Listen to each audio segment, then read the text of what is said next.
संपूर्ण देशभरामध्ये रीनीटची एक्झाम 21 जून 2026 रोजी होऊ घातलेली आहे।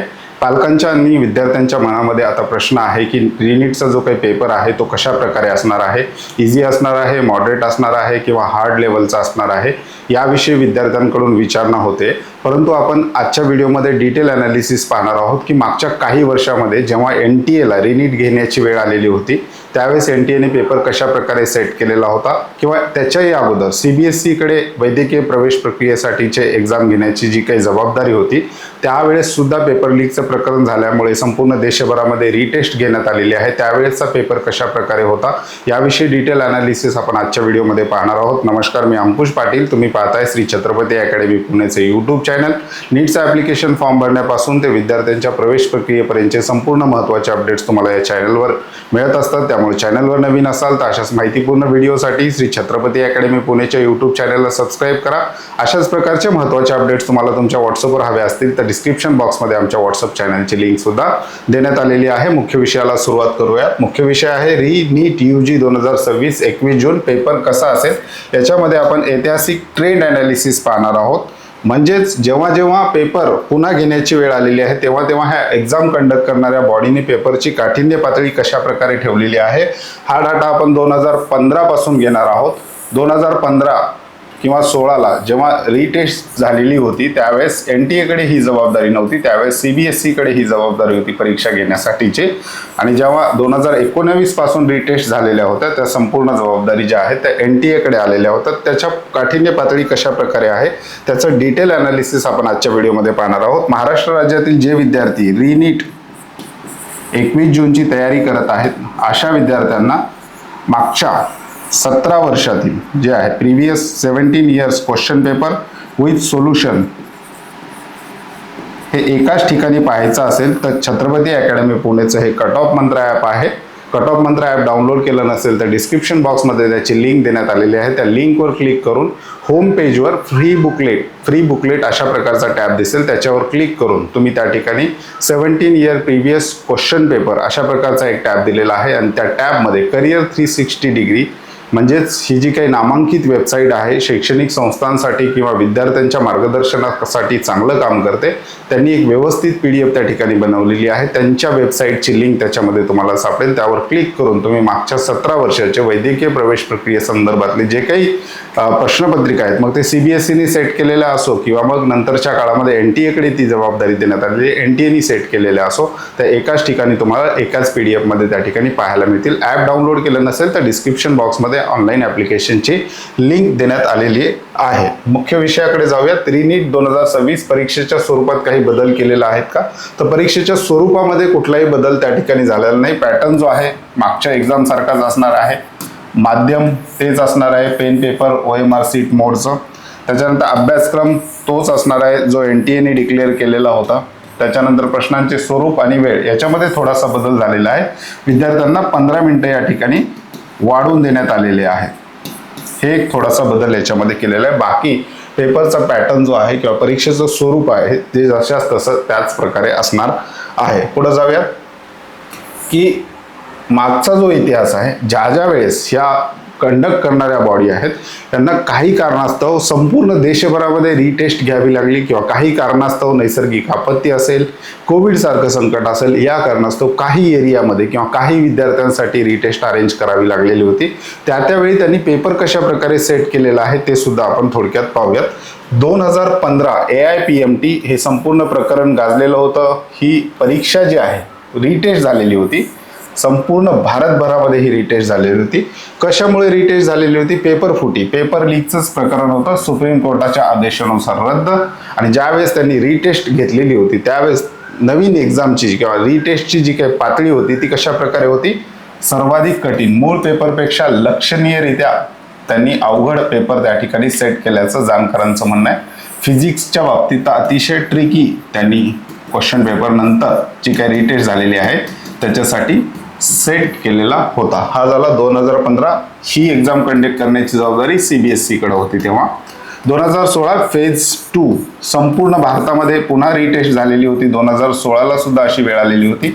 कशामुळे झाली? सुप्रीम कोर्टाच्या आदेशामुळे नीट संपूर्ण देशात अनिवार्य केल्यामुळे नीट फेज 2 अशा प्रकारची एक रिटेस्ट त्या ठिकाणी झालेली होती. याची पातळी कशा प्रकारे होती? कठीण होती. फेज 1च्या तुलनेत पेपर कठीण आणि जास्त वेळखाऊ होता. म्हणजेच पहिल्या कंडिशनमध्ये फिजिक्स ट्रिकी काढलेला होता. या ठिकाणी पेपर कठीण आणि जास्त वेळखाऊ असल्याचं त्यावेळेसच्या विद्यार्थ्यांचं त्या ठिकाणी म्हणणं आहे. हे दुसरी कंडिशन आहे. तिसरं आहे 2019ला नीट परीक्षा फक्त ओडिसामध्ये जे आहे, म्हणजे संपूर्ण देशभरामध्ये नीट झालेली होती आणि ओडिसाचं शेड्यूल जे आहे ते सेपरेट त्या ठिकाणी आलेलं होतं. कशामुळं? तर त्या ठिकाणी नैसर्गिक आपत्ती होती. फनी चक्रीवादळामुळं ओडिसामधली जी काही एक्झाम आहे ती अगोदर पेपर पूर्ण झाल्यानंतर ओडिसाच्या विद्यार्थ्यांसाठी सेपरेट परीक्षेचं त्या ठिकाणी आयोजन करण्यात आलेलं होतं. त्यावेळेसची काठिण्य पातळी कशी होती? मध्यम, मॉडरेट. मुख्य परीक्षेशी मिळती जुळती पातळी ठेवण्यात आलेली होती. फक्त बायोलॉजीला थोडा वेळखाऊ त्यांनी बनवलेलं होतं. 2020ला फेज 2 ठराविक विद्यार्थ्यांसाठी ही झालेली होती. कशामुळे? कोविड-19 महामारी पहिल्या टप्प्यात उपस्थित राहू न शकलेल्यांसाठी. म्हणजेच कोविड-19चं जेव्हा देशावर संकट आलेलं होतं तेव्हा नीटची परीक्षा होऊन गेलेली होती, परंतु काही विद्यार्थी कोविड-19मुळं ती परीक्षा देऊ शकले नाहीत. अशा विद्यार्थ्यांसाठी पुन्हा रिटेस्ट त्या ठिकाणी अरेंज केलेली होती. त्यावेळेसची पातळी कशी आहे? मध्यम. पेपर मध्यम होता, पण अतिरिक्त वेळेमुळे कट ऑफ त्या ठिकाणी वाढलेला होता. वेळ वाढून मिळाला होता. पेपर मॉडरेट स्वरूपाचाच होता. 2023 फक्त मणिपूरमध्ये पेपर जो आहे रिटेस्ट किंवा मणिपूरच्या विद्यार्थ्यांसाठी सेपरेट परीक्षेचं आयोजन करण्यात आलेलं होतं. कशामुळे? कायदा व सुव्यवस्था राज्यातील अंतर्गत हिंसाचारामुळे मणिपूरमध्ये जे काही कायदा व सुरक्षेचा प्रश्न निर्माण झाला होता त्याच्यामुळे NTA ला त्या ठिकाणी त्यांच्यासाठी सेपरेट परीक्षेचं त्या ठिकाणी आयोजन करावं लागलेलं होतं. त्यावेळेसचा पेपर कसा होता? मध्यम, मॉडरेट. मुख्य परीक्षेची मिळती जुळती पातळी. आणि 2024ला सुद्धा काही विद्यार्थ्यांची त्या ठिकाणी रिटेस्ट झालेली होती. ज्या विद्यार्थ्यांना ग्रेस मार्क्स वाढून दिलेले होते, प्रकरण सुप्रीम कोर्टापर्यंत गेलेलं होतं. सुप्रीम कोर्टाच्या आदेशानुसार 1563 विद्यार्थ्यांची त्या ठिकाणी रिटेस्ट झालेली आहे. कशामुळे? ग्रेस मार्क्स वाद वेळेच्या नुकसानीमुळे दिलेले मार्क्स सुप्रीम कोर्टाने रद्द केल्यामुळे ह्या 1563 विद्यार्थ्यांना पुन्हा परीक्षेला त्या ठिकाणी उपस्थित राहण्याची संधी त्या ठिकाणी निर्माण करून देण्यात आलेली होती. त्यावेळेसचा पेपर NTA कशा प्रकारे सेट केलेला होता? मध्यम, मॉडरेट. मुख्य परीक्षेची मिळती जुळती पातळी. या ठिकाणी तुम्ही एक ट्रेंड लक्षात घेतला असेल, तुम्हाला लक्षातही आला असेल की कोणत्या कंडिशनमध्ये त्यांनी कठीण पेपर सेट केलेला होता. ज्यावेळेस संपूर्ण देशभरामध्ये पुन्हा रिटेस्ट घ्यायची वेळ येते अशा वेळेस पहिली जी परीक्षा झालेली आहे त्याच्यापेक्षा कठीण पेपर जो आहे तो या बॉडीजनी किंवा एक्झाम कंडक्ट करणाऱ्या ऑथॉरिटीजने सेट केलेला आहे. मग ते 2015 असो, 2016 फेज 2 असो, संपूर्ण भारतात जेव्हा रिटेस्टची वेळ येते त्यावेळेस पेपरची काठिण्य पातळी जी आहे ती वाढलेली आपल्याला पाहायला मिळते. परंतु काही ठिकाणी किंवा काही विद्यार्थ्यांसाठीच परीक्षा घ्यायची असेल काही कारणास्तव, त्यावेळेस मात्र पातळी जी आहे अगोदर झालेल्या पेपरशी मिळती जुळती मध्यम आणि मॉडरेट स्वरूपाची घेतलेली आहे. म्हणजेच नैसर्गिक आपत्ती असेल, लॉ ऑर्डरचा प्रश्न असेल, त्याच्यानंतर काही कारणास्तव काही विद्यार्थ्यांचीच पुन्हा टेस्ट घ्यायची वेळ आली असेल, त्यावेळेस मात्र पहिला जो पेपर झालाय त्याचा मिळता जुळता पेपर त्यांनी ठेवलेला आहे मॉडरेट लेवलला. परंतु संपूर्ण भारतामध्ये जेव्हा पेपर लीक असेल किंवा काही कारणास्तव संपूर्ण भारतामध्ये एक्झाम रिनीट घ्यायची वेळ आलेली होती किंवा रिटेस्ट पूर्ण भारतात लागू करायची वेळ आलेली होती, त्यावेळेस मात्र त्यांनी पेपर जो आहे तो थोडासा पहिल्या परीक्षेपेक्षा डिफिकल्ट लेवलला त्या ठिकाणी सेट केलेला हा इतिहास आहे.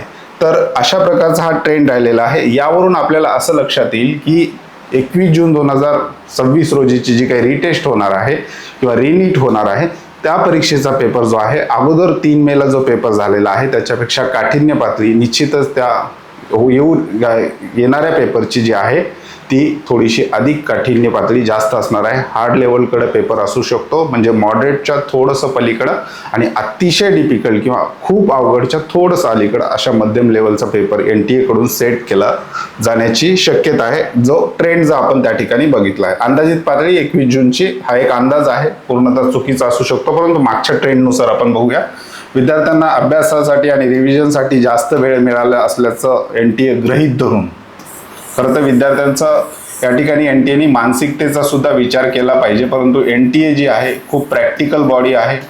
जर त्यांना असं वाटलं की विद्यार्थ्यांना जास्त वेळ मिळालेला आहे त्यामुळं पेपरची लेवल डिफिकल्टीच्या बाजूनी झुकू शकते. विद्यार्थ्यांची तयारी पक्की असल्यामुळे मेरिट कट ऑफ बॅलन्स करण्यासाठी NTAची मोठी गरज आहे आता NTAला की मेरिट बॅलन्स संपूर्ण देशभरामध्ये त्या ठिकाणी झाला पाहिजे.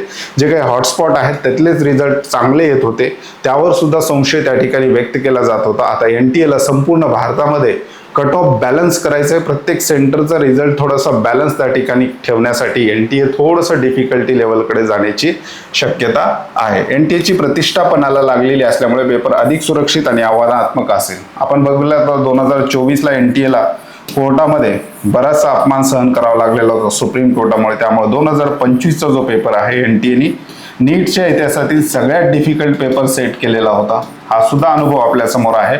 याच धर्तीवर कदाचित NTA डिफिकल्टी लेवलकडे जाऊ शकतं, परंतु जास्त डिफिकल्टी नाही, अतिशय कठीणच्या थोडंसं अलीकडं, मॉडरेटच्या थोडंसं पलीकडं, म्हणजेच हार्ड टाईपचा पेपर NTA यावेळेस सेट करण्याची जास्त शक्यता आहे. पेपर एकदम इझी सोपा येण्याची शक्यता मात्र अत्यंत कमी आहे. काठिण्य पातळीचा अलग, डिफिकल्टी लेवल इंडेक्स 2015ला लीक पेपरमुळं कठीण, 2016 फेज 2 संपूर्ण भारतात झालेली होती परीक्षा, हा सुद्धा कठीण. 2019 ते 24 काही ठिकाणी काही विद्यार्थ्यांसाठी परीक्षा त्या ठिकाणी अरेंज करावी लागलेली, त्यावेळेस मात्र मध्यम. 26 आता जो रिटेस्ट आहे मध्यम, मीडियमच्याही थोडंसं पुढे, आणि अतिशय कठीण ज्याला आपण म्हणतो डिफिकल्टच्या थोडंसं अलीकडे अशा प्रकारचा हा पेपर असू शकतो. विषयावर अंदाजित सब्जेक्ट वाईज अनालिसिस आहे. ज्या विद्यार्थ्यांना हे वाचायचं आहे त्यांनी याचा स्क्रीनशॉट घेऊ शकता की विषय वाईज कशा प्रकारे त्या ठिकाणी असू शकतं. पेपर बायोलॉजी पूर्णपणे NCERT आधारित, स्वरूप अत्यंत लेंदी किंवा वेळखाऊ, स्टेटमेंट बेस्ड क्वेश्चन येऊ शकतात. केमिस्ट्रीचा जर विचार केला, फिजिकल केमिस्ट्रीमध्ये आकडेमोड कॅल्क्युलेशन जास्त असू शकतात. इनऑर्गॅनिकमध्ये NCERTच्या ओळीमधून फिरून प्रश्न विचारले त्या ठिकाणी जाऊ शकतात. फिजिक्स थेट सूत्रांवर सुटणारे प्रश्न कमी असतील. 2-3 संकल्पना एकत्र करून थोडे ट्रिकी प्रश्न विचारले जाण्याची शक्यता आहे. हा मागच्या ट्रेंडच्या अनुभवानुसार आपण पुढचं हे अनालिसिस त्या ठिकाणी केलेलं आहे. तर अशा प्रकारे मागचा जो ट्रेंड आहे तो सुद्धा तुम्हाला पाहिजे असेल तर याचा स्क्रीनशॉट घेऊ शकता. आणि मागच्या 17 वर्षाचे मेडिकल प्रवेशासंदर्भातले जे काही प्रश्नपत्रिका आहेत किंवा जे काही प्रिव्हियस इयर क्वेश्चन त्याचे सोल्युशन सहित तुम्हाला पाहिजे असेल तर छत्रपती अकॅडमी पुणेचं कट ऑफ मंत्र ॲप आहे. ॲपची लिंक डिस्क्रिप्शन बॉक्समध्ये दिलेली आहे. फ्री बुकलेट सेशनमध्ये त्या करिअर 360ची डायरेक्ट लिंक तुम्हाला त्या ठिकाणी दिली जाईल. त्या ठिकाणी क्लिक करून तुम्ही त्यांच्या वेबसाईटवरून ती जी काही PDF आहे किंवा त्या ठिकाणची जी काही माहिती आहे भरून ती डाउनलोड करून घेऊ शकता आणि त्याचा सुद्धा अभ्यास करू शकता. तुर्तास आजच्या व्हिडिओमध्ये आपण इथेच थांबतोय. पुन्हा भेटूयात आणखी एका नव्या आणि माहितीपूर्ण व्हिडिओमध्ये. धन्यवाद.